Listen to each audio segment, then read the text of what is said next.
छठवां वर्ष है जब महाकाल जी की यात्रा राजनांदगांव में निकाली जा रही है। भव्य तरीके से इस यात्रा का आयोजन किया जाएगा।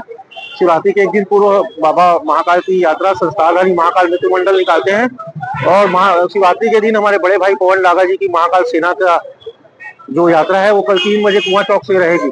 तो 2 दिन पूरा महाकालमय राजनांदगांव संस्थाधारी रहता है। इस आयोजन में सभी वर्ग के लोग मौजूद होते हैं, सभी समाज के लोग इसमें शामिल होते हैं और आकर्षण की बात यही है कि तरह तरह के वाद्य यंत्रों से प्रस्तुतियों के साथ अघोरी भूत प्रेत नंदी के साथ ये यात्रा बाबा महाकाल के शहर में निकाली जाए। ये मार्ग क्या है?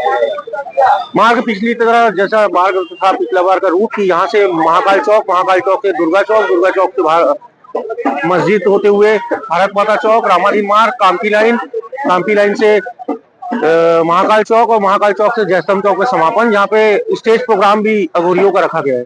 विशेष आकर्षण क्या रहा? विशेष आकर्षण अभी आप देखेंगे तरह तरह के वाद्य यंत्र है, अघोरी है और झांकी हमारी जो मेन उज्जैन की तर्ज पर जो उज्जैन महाकाल मंदिर के तर्ज पर ये हमारे बाबा महाकाल की शोभा यात्रा बहुत अच्छी तरीके से निकाली जाती है।